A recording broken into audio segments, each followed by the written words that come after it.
ఈరోజు రైతు సమస్యలపైన ఆంధ్రప్రదేశ్ రైతు సంఘం ఆందోళన కార్యక్రమం అన్ని జిల్లాలలో కూడా కొనసాగడం జరుగుతూ ఉంది. అదేవిధంగా రాష్ట్ర ఆదేశాల ప్రకారం ఈరోజు అన్నమయ్య జిల్లా రాయచోటి ఏరియాలో ఆర్టీఓ ఆఫీసు దగ్గర నిరసన కార్యక్రమం సిపిఐ రైతు సంఘం ఆధ్వర్యంలో ఈరోజు నిరసన కార్యక్రమం చేస్తున్నాం. ఇదే విధంగా రబీ సీజన్ పూర్తి చేసుకొని ఈరోజు ఖరీఫ్ సీజన్ లేక స్టార్ట్ అయింది. ఈ ప్రభుత్వాలు, కూటమి ప్రభుత్వాలు ఏదేదో చెప్తున్నారే తప్ప ఇంతవరకు యూరియాలు కానీ, ఫాస్ఫేట్లు కానీ, విత్తనాలు కానీ, ఒడ్లు కానీ ఏదే కానీ ఆ ఊసే చూపించడంలో ఎక్కడే కానీ.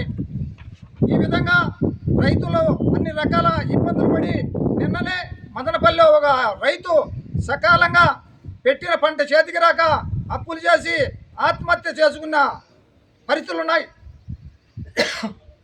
ఈ విధంగా ప్రతి ఒక్క రైతు కూడా ప్రతి ఒక్కటి కష్టపడి అప్పు చేసో సప్పు చేసో మనకందరికీ కూడా ఐఏఎస్ అధికారులు కానీ, ఒక ఎమ్మెల్యేలు కానీ, ఎంపీలు కానీ, మంత్రులు కానీ, ప్రధానమంత్రులు కానీ మన ఇండల్లో మనము హాయిగా ఉంటే ఎండనక గాలనక రైతు కష్టపడి మనకు అన్నం పెడుతున్నాడే అని ఆలోచించిన పాపాన పోవడం లేదు. ఇప్పటికైనా కూడా ప్రభుత్వాలకు కానీ అదేవిధంగా అధికారులకు కానీ మేము ఒకటే తెలియజేస్తున్నాం. ఖరీఫ్ సీజన్ స్టార్ట్ అయింది.